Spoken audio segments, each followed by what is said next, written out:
Hi, this is our first part of our discussion of Chapter 3 from American Media History, the Press and the Founding of the Nation. In Chapter 2, we saw the important role of the press in convincing a set of loosely connected colonies and colonists that they should go to war for independence from Great Britain. Well, the war ended in 1783 with the Treaty of Paris. The United States Constitution was signed in 1787 and officially adopted by all 13 states in 1788. But you will recall that many people were very concerned about the lack of a Bill of Rights. Thomas Jefferson was, John Adams was very concerned. And as the Constitution made the rounds for ratification, there came quite a hue and cry that there needed to be something additional. So James Madison wrote the Bill of Rights. The purpose was to protect individual rights and to limit the power of a big federal government. Two new parties replaced the Tories, the Whigs, and the Patriots after the war. The Federalists, also called the Hamiltonians because their leader came to be Alexander Hamilton, and they favored a strong centralized government.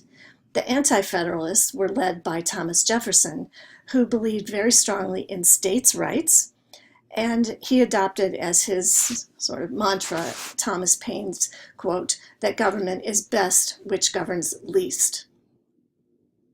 So the 1780s after the war marked a new era in politics and journalism, as you would expect.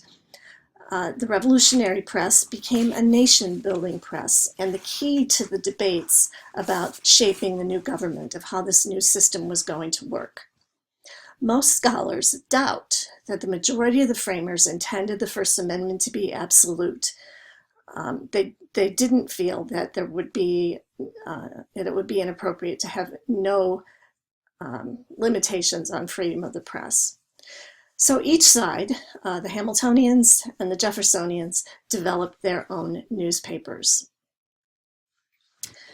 Both parties' leaders saw the need to appeal to public opinion. They used the maxim that came to be stated clearly by Alexander Addison in 1799, give to any set of men the command of the press, and you give them the command of the country, for you give them command of public opinion, which commands everything.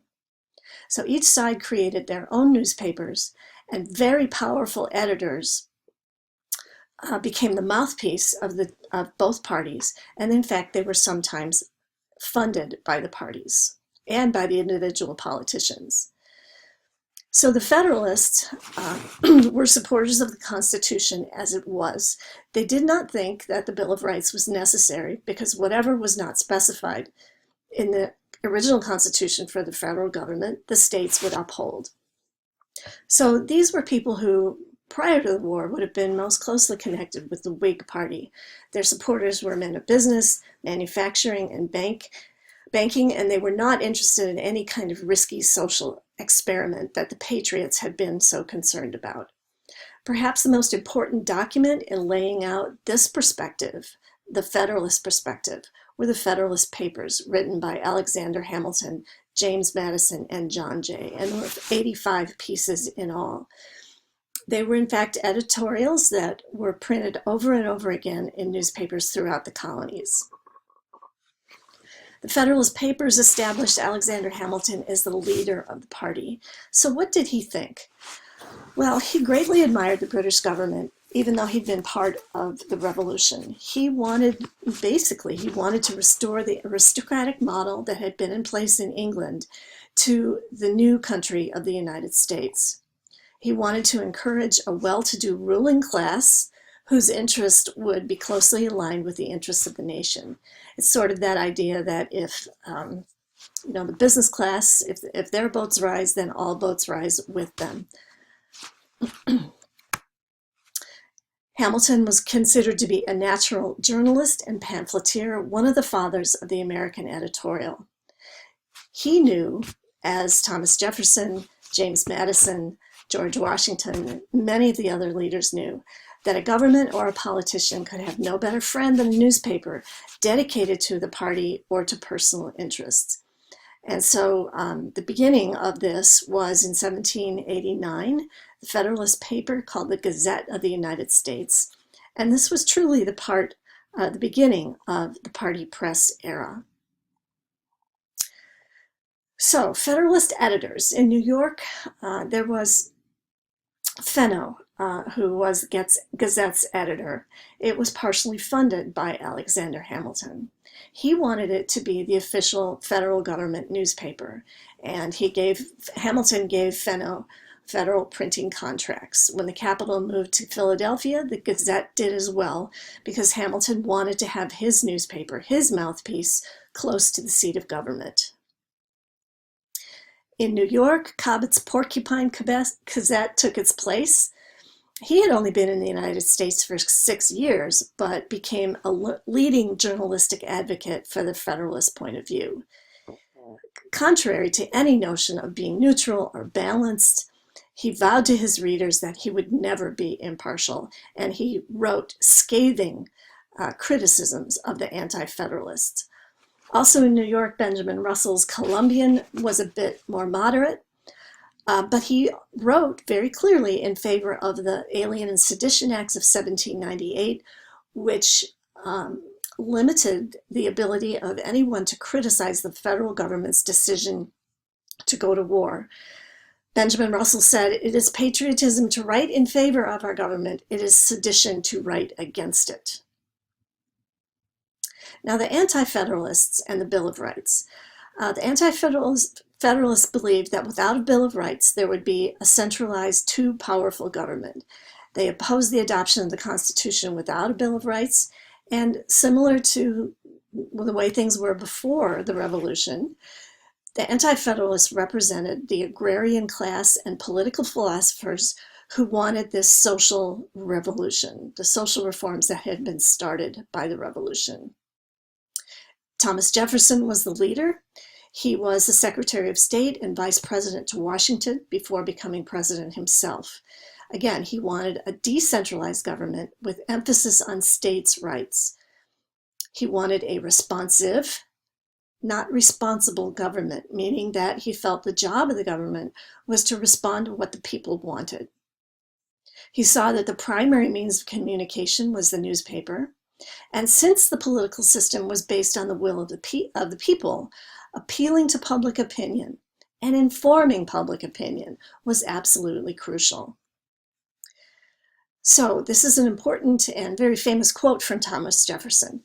"Were it left to me to decide whether we should have a government without newspapers or newspapers without government, I wouldn't hesitate to choose the latter.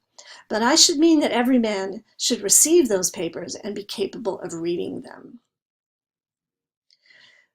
Anti-Federalist editors included Philip Freneau, the National Gazette, started in Philadelphia in 1791 as an antidote, that is, as the opposite of Hamilton's Gazette of the U.S.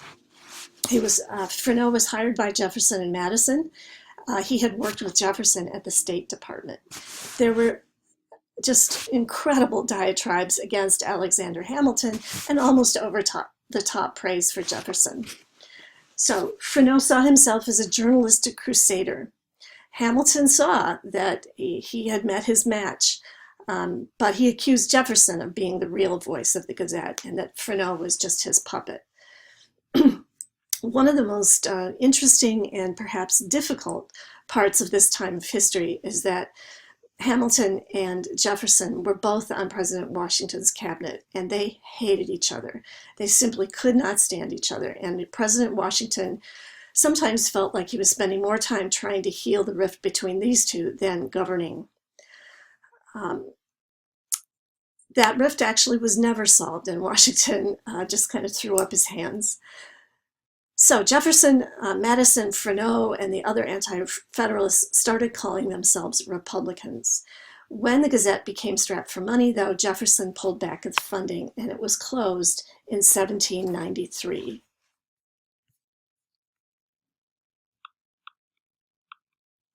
The next Anti-Federalist editor is Benjamin Bechet. He was Benjamin Franklin's grandson, and when Jefferson's newspaper closed down in 1793, Frank Bechet's paper, the Aurora, took its place. There were virulent attacks on Washington, went back and dug up old scandals from before and during the Revolution, and strongly opposed the treaty with Britain against the French. So this period of time has been called the darkest ages of journalism in the United States, and that is because the nature of the press was so negative against the opponents. They pulled out the stops, virulent attacks on one another. Now, what's interesting, again, I'll remind you that this is the party press time, or what's called the partisan press. And what that means is that there were lots of newspapers on both sides. And everybody knew which newspaper had which point of view. The goal was, or the idea was, that if you wanted exposure to multiple ideas, then you had the opportunity to buy or read many different newspapers to get multiple points of view. That's a different system than we have today. Our system today is that we expect our news sources to be balanced, that is, cover multiple sides of an issue. That's not at all what the party press was about. In the next chapter, we're going to see why this was important and what a great shift occurred in the 1830s.